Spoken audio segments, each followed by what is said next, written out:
जय गुरु.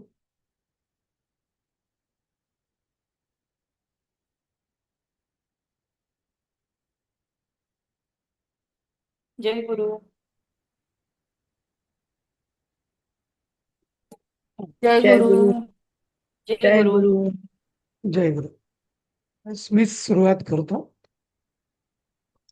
ओम श्री परमात्मने नमः. अथ दशमोऽध्यायः. श्रीभगवानुवाच. भूय एव महाबाहो शृणु मे परमं वचः. यत्तेऽहं प्रीयमाणाय वक्ष्यामि हितकाम्यया. न मे विदुः सुरगणाः प्रभवं न महर्षयः.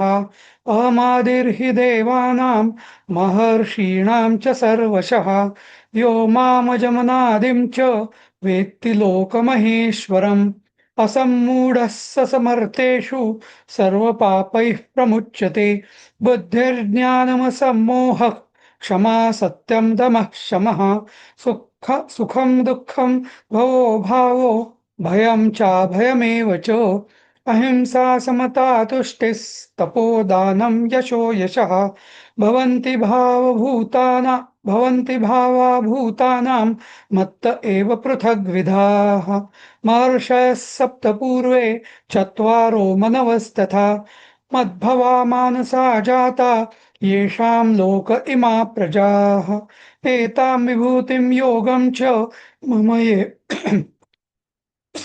मम यो वेत्ति तत्त्वतः सोऽविकम्पेन योगेन युज्यते नात्र संशयः. अहं सर्वस्य प्रभवो मत्तः सर्वं प्रवर्तते इति मत्वा भजन्ते मां बुधा भावसमन्विताः. मच्चित्ता मद्गतप्राणा बोधयन्तः परस्परं कथयन्तश्च मां नित्यं तुष्यन्ति च रमन्ति च. तेषां सततयुक्तानां भजतां प्रीतिपूर्वकं ददामि बुद्धियोगं तं येन मामुपयान्ति ते. कोण म्हणेल पुढचं 10?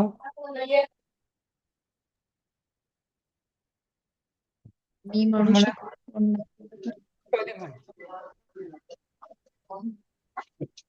दीपाली म्हणजे.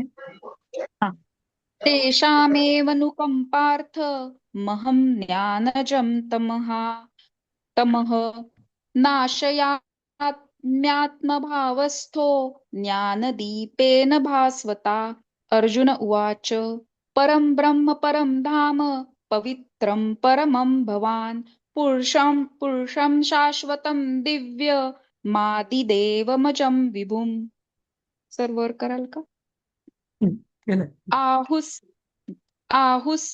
आहुस्त्वां मृषयः सर्वे देवर्षिर्नारदस्तथा असितो देवलो व्यासः स्वयं चैव ब्रवीषि मे सर्वमेतत् सर्वमेतरुद्धृतं मन्ये यन्मां वदसि केशव न हि ते भगवान् व्यक्तिं विदुर्देवान दानवः स्वयमेवात्मनात्मानं वेत्थ त्वं पुरुषोत्तम भूतभावन भूतेश देवदेव जगत्पते वक्तुं वक्तुं हरस्य शेषेण दिव्यायात्मविभूतयः याभिर्विभूतिर्भिर्लोका निमांस्त्वं वाप्य तिष्ठसि कथं विद्यामहं योगिन् स्वां सदा परिचिन्तयन्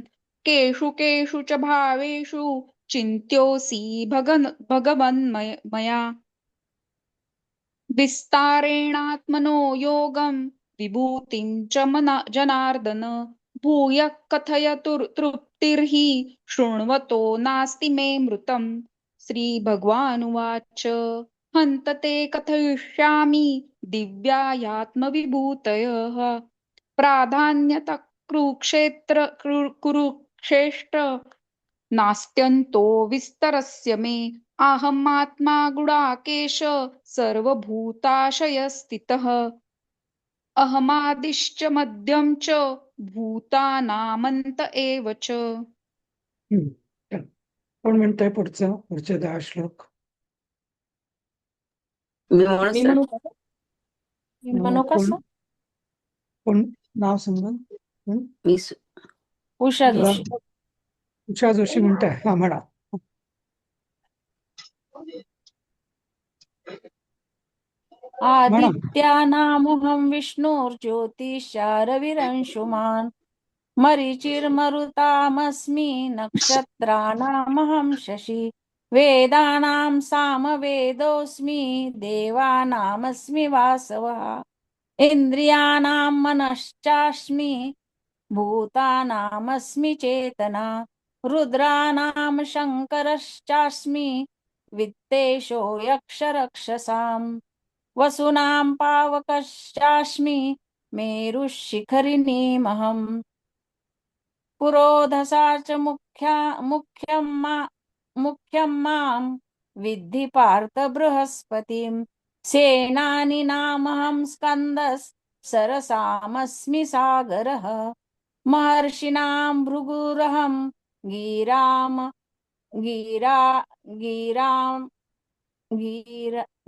गिरामस्मेकमक्षरम् यज्ञानां जपयज्ञोऽस्मि स्थावराणां हिमालयः अश्वत्थः सर्ववृक्षाणां देवर्षीणां च नारदः गन्धर्वाणां चित्ररथः सिद्धानां कपिलो मुनिः उच्चैश्रवन् समश्वानां विद्धि माममृतोद्भवम् ऐरावतं गजेन्द्राणां नराणां च नराधिपम् आयुधानामहं वज्रं धेनूनामस्मि कामधुक् प्रजनश्चास्मि स्कन्दर्पः सर्पानामस्मि वासुकिः अनन्त चास्मि नागानां वरुणो यादसामहम् पितॄणामर्यमा चास्मि यमः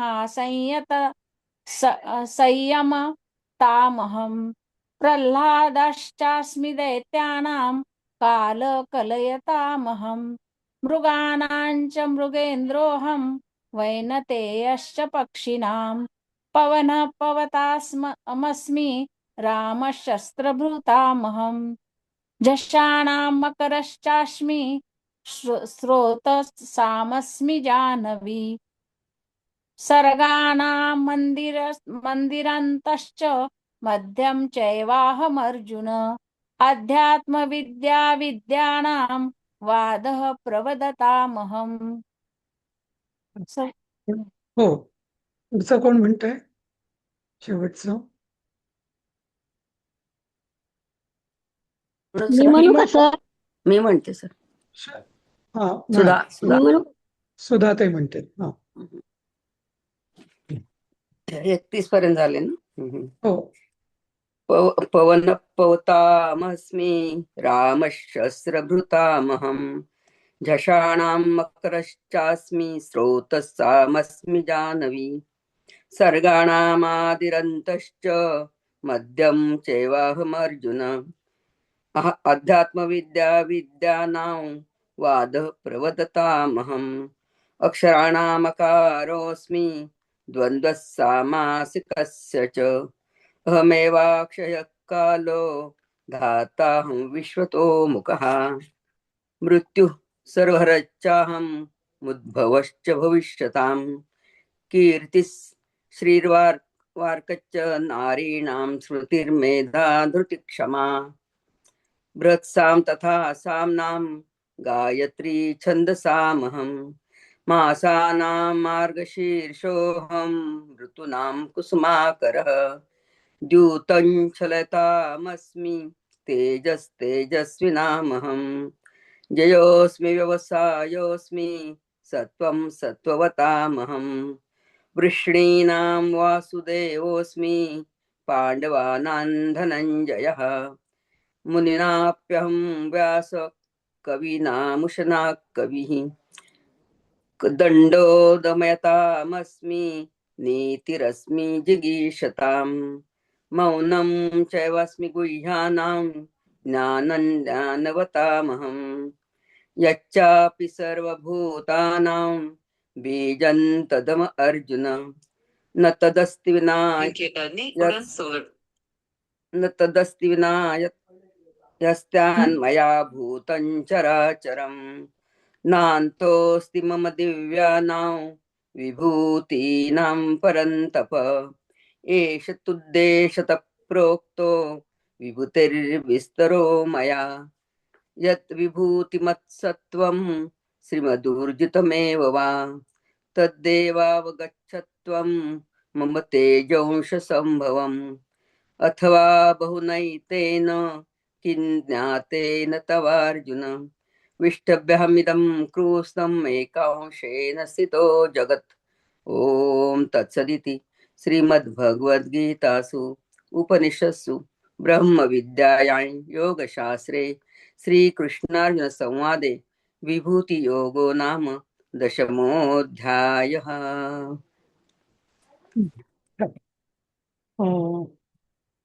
तुम्ही या गीता याच्यातल्याच आहेत का म्हणणाऱ्या सुधाताई? हो सर, हो हो, अच्छा. संध्याताई संध्याताई संध्याताईंच्या ना? हा, हो. तेच.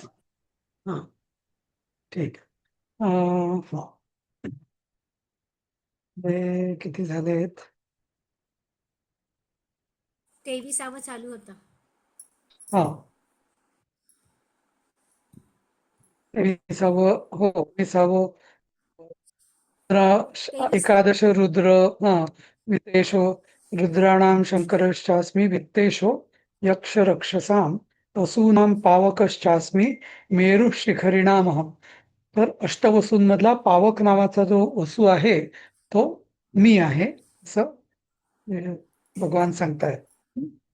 मेरू शिखरिणामहम, सगळ्या शिखरांमधला जो मेरू पर्वत, म्हणजे मेरू शिखर, म्हणजे असं तर म्हटलं एक जातं की मिनिट, 22 झालाय, 23 नव्हता सुरू केला आपण. इंद्रियांचा नाही. राजा मन, अनशक्ती चेतना वगैरे ते झाले. नाही, हा, दीपाली सुरू केला होता. केलाय. केला हा, होता, ओके, केला होता. 23-24 बरोबर हा. बरोबर. वसू, अष्टवसू वगैरे आपण बोललो होतो ना, एकादश हो, रुद्र हो. अष्टवसू. बरोबर आहे, 23 चालू होतं. बर. हा हा. तर ते परत एकदा सांगतो. तर रुद्राणाम शंकरश्चास्मी, म्हणजे जे एकादश रुद्र आहेत की जे कश्यप ऋषींचे पुत्र, शंकराच्या अंशाचे रुद्र अवतार, त्यांच्यातला जो शंभू किंवा शंकर नाव, शंभू नाव म्हटलं जातं जनरली, म्हणजे शंख, तर तो मी आहे. शम म्हणजे कल्याण करणारा, असा तो रुद्र तो मी आहे. वित्तेशो, वित्तेश म्हणजे धनपती, धनांचा स्वामी, धनाचा स्वामी जो तो कुबेर, तो तो रावणाचा भाऊ होता, बरोबर. तर यक्ष आणि राक्षसगण, राक्षस योनी, त्यांच्यामधला जो कुबेर आहे तो मी आहे. आता ही गंमत आहे हा की देव आणि राक्षस यांच्यात फरक काय, आणि कुबेराला राक्षस गणात का म्हटलेलं आहे? तर वृक्ष, वृक्ष म्हणजे रक्षण करणार, म्हणजे स्वतःजवळ ठेवणार, ते राक्षस. राक्षस वृत्ती म्हणजे काय? जी देत नाही, आणि देव देणारा तो देव, आणि राखणारा तो राक्षस, असं. त्यामुळे तो धनपती का झाला? म्हणजे कारण राक्षसांची, किंवा पुढे चालून असंही म्हणता येईल की आपल्याला आसुरी वृत्ती जी असते ती संग्रह करण्याची असते, दुसऱ्याला न देण्याची असते, बरोबर. तर त्यामुळे पण कुबेर हा त्यातला त्यात चांगला, म्हणजे तर त्यामुळे तो त्या धनाचा स्वामी झाला असं.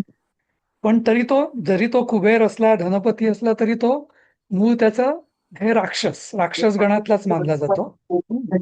असं. मीडियम डोळ्यातले अश्रू किती. नंतर वसूनाम पावकः च अस्मि, अष्टवसूंमधला जो पावक नावाचा जो वसू आहे तो मी आहे. आणि मेरू शिखरिणामहम, सगळ्या शिखरांमधलं जे सगळ्यात अत्युच्च जो आहे, अत्युच्च शिखर, की जे मेरू पर्वताचं शिखर मानलं जातं.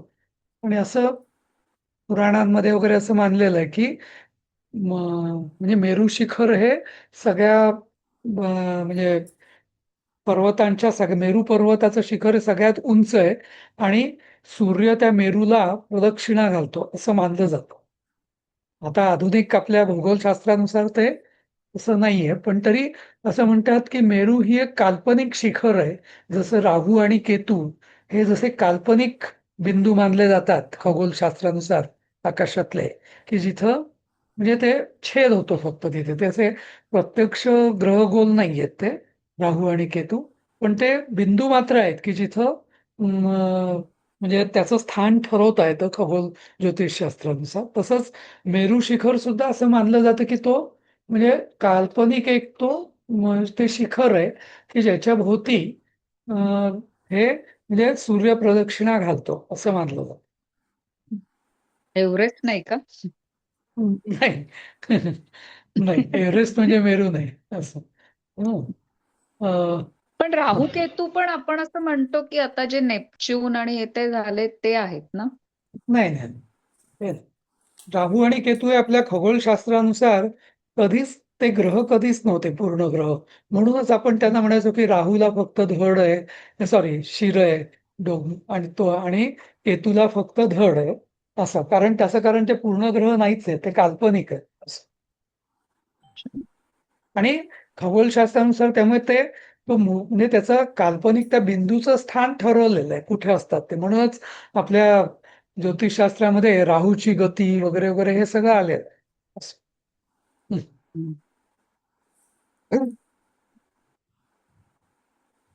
ठीक आहे. राहूला काय आहेत म्हणाला सर तुम्ही? राहूला शिर म्हणजे डोकं असतं, हा, आणि केतूला धड असतं.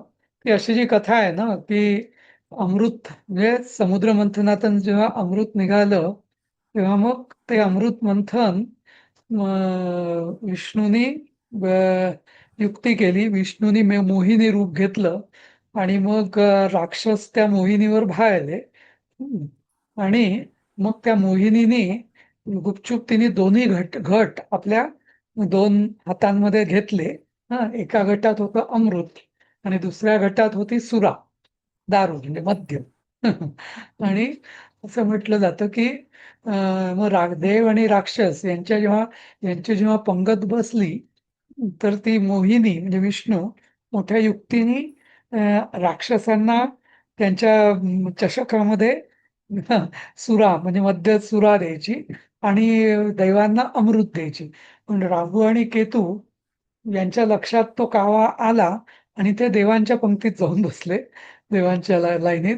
आणि मग तिने ते अमृत त्या दोघांना दिलं मोहिनीने विष्णूने, पण लगेच तिच्या लक्षात तो कावा आला विष्णूच्या, आणि त्याने मग सुदर्शन चक्राने राहू आणि केतू यांची मस्तकं धडावेगळी केली. तर त्यामुळे तर त्यापैकी राहूचं काय झालं, राहूनी तर ते मद्य जे म्हणजे अमृत जे आहे ते त्याच्या गळ्यातनं खाली उतरलं नव्हतं, त्यामुळे ते त्याचं धड म्हणजे शिर जिवंत राहिलं. हा, आणि धड मरून पडलं.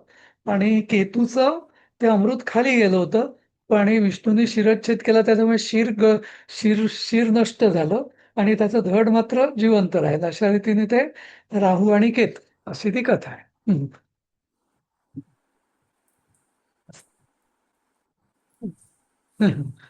तर हा, जाऊ दे, विषयांतर झालं थोडं. पुरोधसां च मुख्यं मां विद्धि पार्थ बृहस्पतिं सेनानीनामहं स्कंदः सरसामस्मि सागरः. तर पुरोधसां पुरोधस म्हणजे पुरोहित. पुरोहित. आणि पुरोहित म्हणजे तो अग्रभागी असतो त्याला पुरोहित म्हणतो. म्हणजे सगळ्यांना निर्देश ज्याला आपण दिग्दर्शक म्हणतो तसा तो पुरोहित. तर त्यांच्यातला मुख्य कोण, तर तो बृहस्पती, देवगुरु जे बृहस्पती देवांचे गुरु, तो मी आहे. सगळ्या पुरोहितांचा मुख्य की जो देवांचा पुरोहित, बृहस्पती किंवा देवगुरु ज्याला म्हणतो आपण, तर तो मीच आहे असं तू विद्धी म्हणजे जाण. असं अहम सेनानीनाम स्कंद. स्कंद म्हणजे कार्तिक स्वामी, कार्तिकेय, षण्मुगम ज्याला म्हणतात दक्षिण याच्यामध्ये. तसा तो स्कंद मी आहे. कारण का, की जे तारकासूर त्याचा म्हणजे तारकासुराच्या वधासाठी असं म्हटलं जातं नाही का, ती पूर्ण शिवपार्वतीची कथा आहे की त्या तारकासुराचा जो वध आहे तो शिव आणि पार्वतींच्या पुत्रापासूनच होणार असतो, त्याला सेनापती करून. आणि मग त्याच्याकरता मग तो आधी कामदेव शिवाला हे करतो. पण मग कामदेवाला जाळून टाकतो शिव, तिसरा नेत्र उडून परत काहीतरी होतं. मग नंतर मग तो म्हणजे पार्वतीला तो म्हणजे पार्वतीचा जो शिवाचं जे वीर्य असतं ते पार्वतीला बघून परत एकदा जेव्हा तो कामदेव येतो तेव्हा ते वीर्यांनी, पण तो गर्भ धारण करण्याची शक्ती कोणामध्येच नसते, इतका तो तेजस्वी असतो. आणि मग ती म्हणजे त्या कृत्तिका वगैरे या ज्या असतात, म्हणजे कृत्तिका नक्षत्र म्हणजे ती धारण करते, पण तिलाही सहन होत नाही त्या गर्भाचं तेज.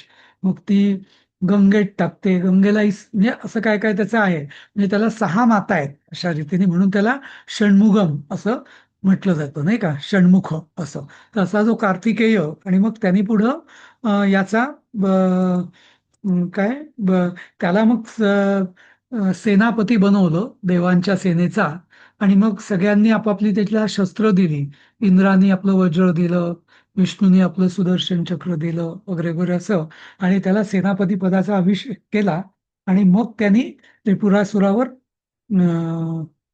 विजय मिळाला. तारकासूर नाही, त्रिपुरासुरावर विजय मिळवला, अशी ती कथा आहे. तर त्यामुळे सगळ्या देवांचा जो सगळ्या सेनापतींचा सेनापती, की जो देवांचा सेनापती, तो स्कंद, तो मीच आहे असं. नंतर अहम सरसाम सागरहा अस्मि.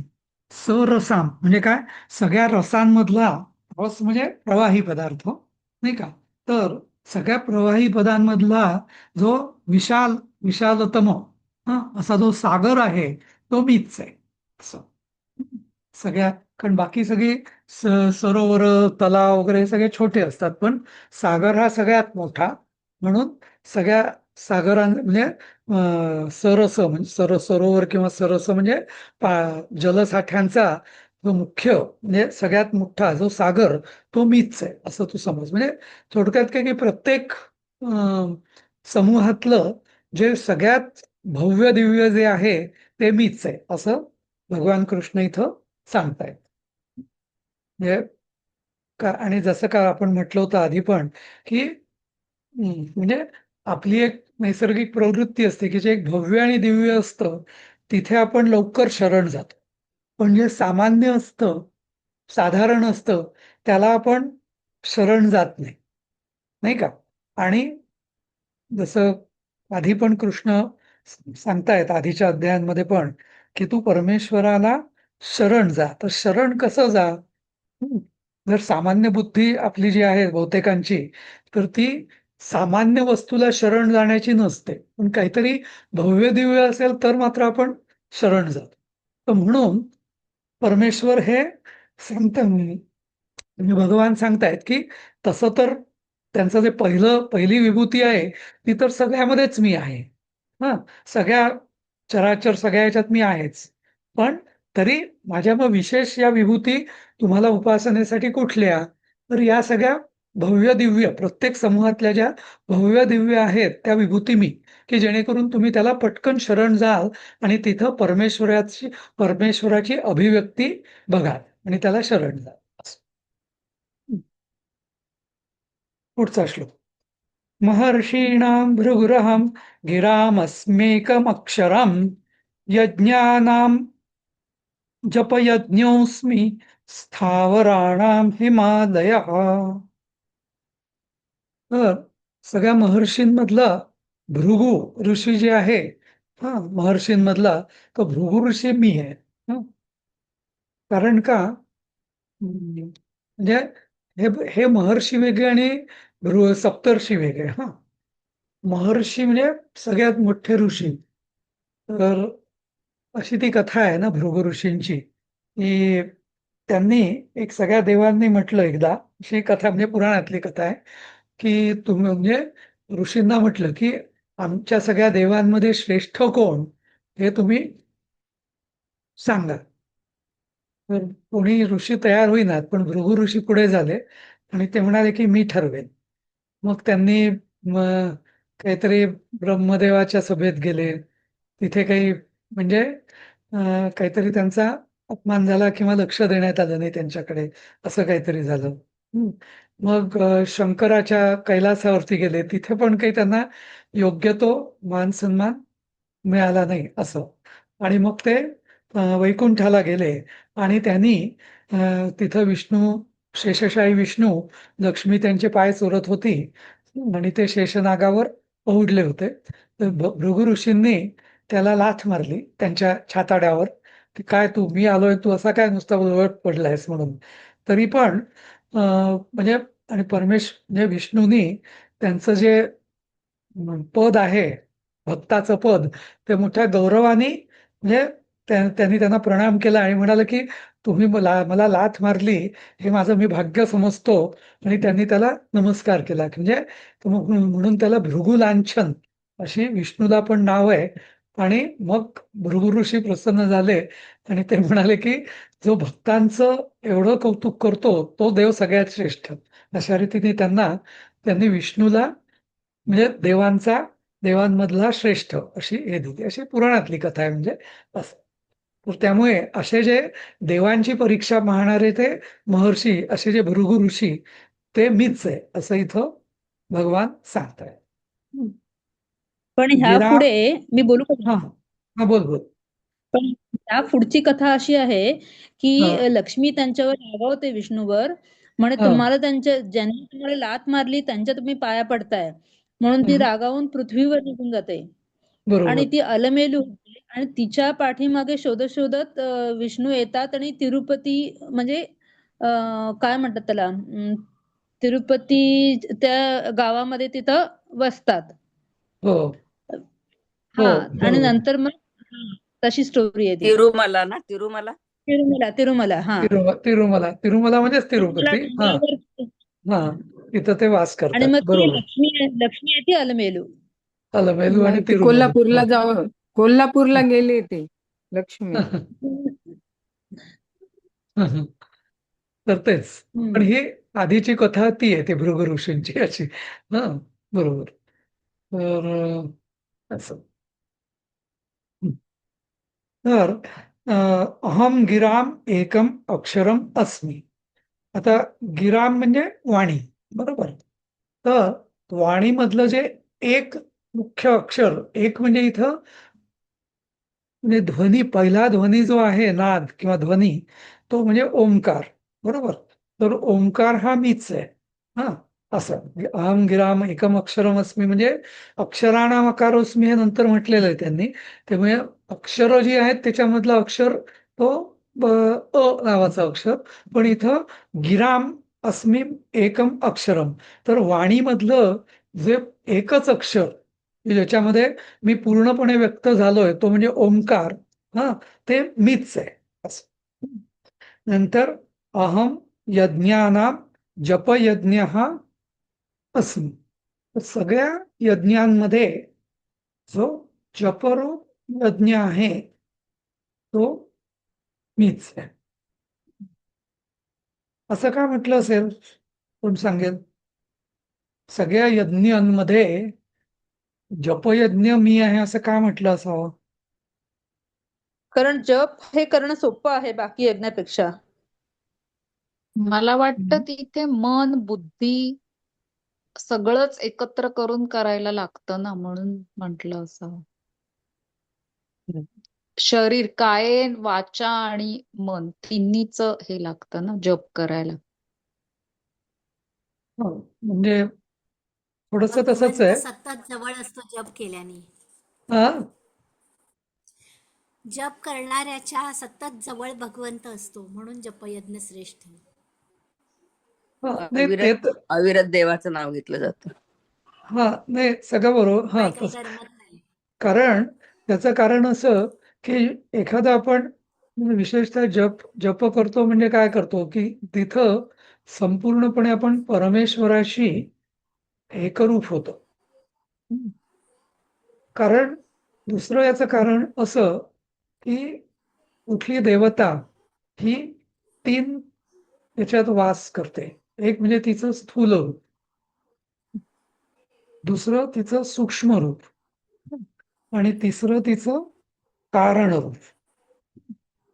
तर स्थूल रूप हे नाशवंत असतं, म्हणजे जसं आता शंख चक्र गदा पद्मधारी विष्णू किंवा देवी किंवा काय वगैरे, तर हे स्थूल रूप आहे. हे फक्त म्हणजे भूत ते की तिचं खरं रूप नाही. तिचं जे कारण रूप आहे ते समजायला खूप कठीण आहे. जसं मी मागे याच्यावर सांगितलं होतं नाही का, माता माता म्हणजे म्हणजे आईचा देह हे तिचं स्थूल रूप, बरोबर. आई हे हाक मारणं नाही का, हे तिचं सूक्ष्म रूप. आणि आईचं प्रेम किंवा वात्सल्य भाव हे तिचं पररूप किंवा कारण रूप, कारण देह तिचा नाही का. तर यातला जो सूक्ष्म देह जो असा आहे की त्या सूक्ष्म देहानी म्हणजे तिचा आई या हाक मारल्याने आपल्याला कशाची आठवण होते, तर तिच्या पररूपाची, म्हणजे तिचं जे खरं शक्ती जिची आहे की वात्सल्य ही तिची शक्ती आहे, त्याची आपल्याला सतत आठवण, बरोबर. आणि जपानी आपण जप म्हणजे आपण जो नामजप म्हणू किंवा मंत्रजप बीजमंत्र म्हणू, तर त्यांनी आपण त्या देवतेच्या किंवा शक्तीच्या, परमेश्वराच्या सूक्ष्म रूपात आपण जातो. आणि त्या सूक्ष्म रूपाशी आपण एकरूप होतो. आणि त्यामुळे आपण बाह्य स्थूलत्वाच्या ऐवजी आपण त्या सूक्ष्मत्वात जातो. आणि म्हणून आणि बाकीचे जे यज्ञ आहेत, अगदी अश्वमेध आणि राजसूय वगैरे काय काय सगळे, ते सगळे बाह्य यज्ञ आहेत. पण हा जपयज्ञ हा सूक्ष्म स्तरावर करण्याचा यज्ञ आहे. त्याच्याशी आपण परमेश्वराशी आपण त्याच्या सूक्ष्म रूपात आपण एकरूप होतो. आणि म्हणून तो जपाना यज्ञानाम जपयज्ञोस्मी, सगळ्या यज्ञांमध्ये तो जपयज्ञ हा सगळ्यात श्रेष्ठ, कारण तो सूक्ष्म रूपात आपण त्याच्याशी एकरूप होतो म्हणून.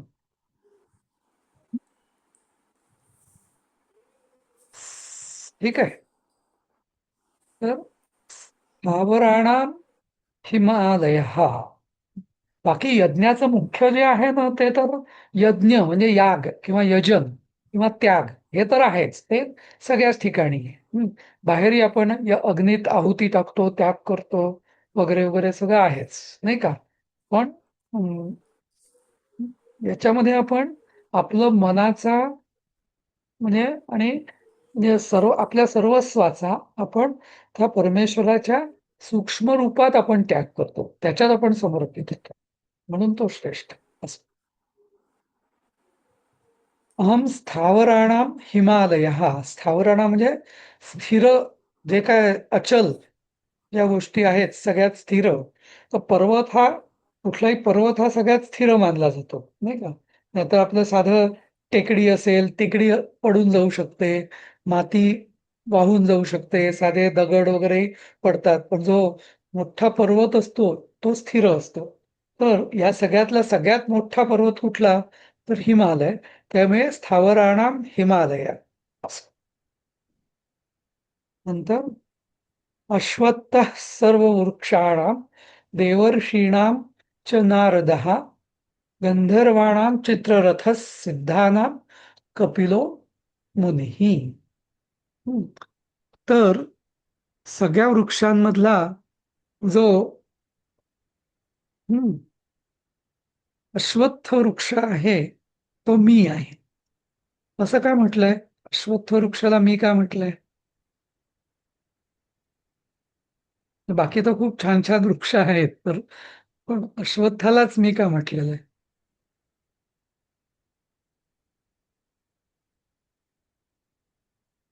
आपण ते 15व्या अध्यायात पण पाहिलं होतं ना. हो तेच, म्हणूनच म्हटलं विचारतोय मी. हा त्याला तो काहीतरीच तुम्ही म्हटलं होतं तेव्हा सगळी पानं झडून जातात आणि मग परत नवीन येतात, पालवी फुटते, असं ते काहीतरी फुटाणे आठवतंय मला. अश्वत्थ नित्य नूतन असं आहे. हा हा, पूर्ण तो नेहमी सनातन आणि नवीन, बरोबर. श्वहा म्हणजे उद्या, म्हणजे आज आहे म्हणजे तो उद्या उद्या होणारा तो आज म्हणजे कालचा आज नाही असं, तो नित्य नूतन असतो. अश्वत्थ. श्व श्व म्हणजे उद्या, हा म्हणजे मी उद्या राहणार आहे, तो नित्य नूतन आहे असा तो, म्हणून अश्वत्थ असा मी आहे. देवर्षीणाम च नारदः. आणि सगळ्या, आता महर्षी वेगळे देवर्षी वेगळे, सगळ्या म्हणजे देवसभेमधले जे ऋषी आहेत त्यातल्या सगळ्यात मुख्य कोण? नारद, नाही का? तर नारदा म्हणजे नारद म्हणजे मीच आहे. सगळ्या ऋषींमधला, देव ऋषींमधला मुख्य जे नारद, तो मीच आहे. गंधर्वाणाम चित्ररथ. हा, सगळ्या गंधर्वांचा जो राजा, तो चित्ररथ, तो मीच आहे. त्या चित्ररथाचा संदर्भ महाभारतात कुठे आला, कोणी सांगेल का?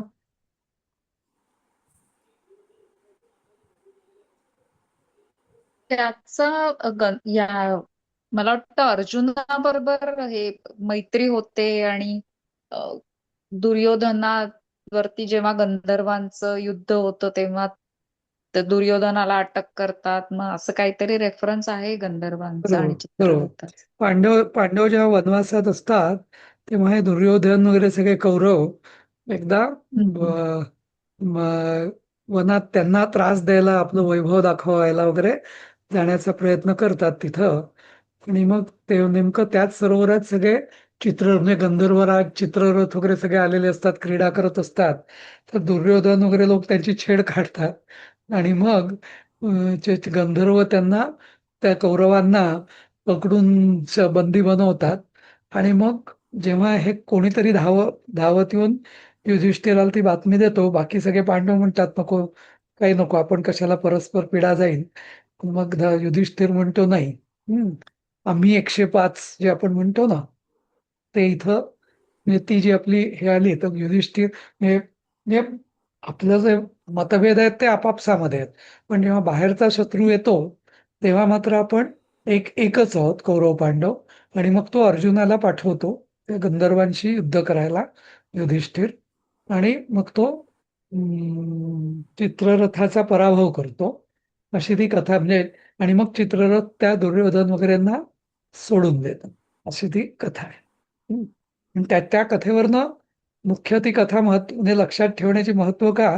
कारण तिथं युधिष्ठिराने त्या कथेमध्ये असं सांगितलेलं आहे की, जे आपण म्हणतो ना की आपले काही मतभेद असले ते आपापसातले, पण जेव्हा बाहेरचं आक्रमण होतं तेव्हा आपण 105 आहोत, हे तत्व नेहमी लक्षात ठेवायला पाहिजे, असं तिथे युधिष्ठिर बाकीच्या पांडवांना सांगतो. असं तर त्या चित्ररथाशी तो संदर्भ. हे नेहमीच्यासाठी खूप उपयोगी तत्व आहे, पण लोक लक्षात नाही ठेवत. घरातल्या भांडणात बाहेरच्यांना घेऊन येतात. होतो.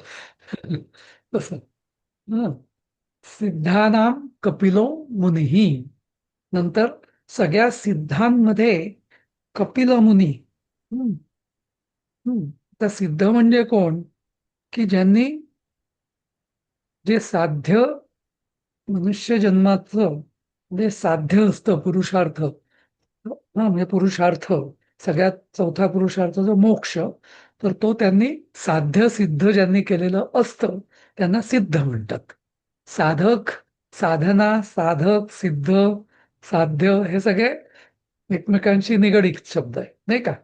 साध्य म्हणजे जे आपल्याला अचीव करायचं आहे ते. साधक म्हणजे जो त्याच्याकरता साधना करतो तो. साधना म्हणजे त्याच्याकरता जी साधनं किंवा प्रयत्न असतो त्याला साधना असं म्हटलं जातं. आणि सिद्ध म्हणजे जो जे साध्य प्राप्त करतो तो सिद्ध. तर अशा सगळ्या सिद्धांमधला की जे मनुष्यांमधनं म्हणजे मनुष्य योनीत जन्माला येऊन त्यांनी पुरुषार्थ सिद्ध केलेला आहे, धर्म, अर्थ, वैराग्य आणि ऐश्वर असं. तर आता इथं हे जे ऐश्वर आहे हे भौतिक ऐश्वर नाही, तर जे पारमार्थिक ऐश्वर ते ज्यांनी प्राप्त केलेलं आहे ते.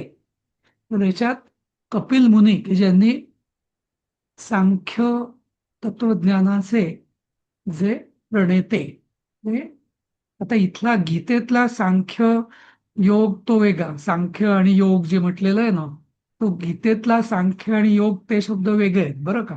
आणि या कपिल मुनींनी जो सांख्य दर्शन ज्याला म्हणता येईल, कालच आपण बोललो होतो ना,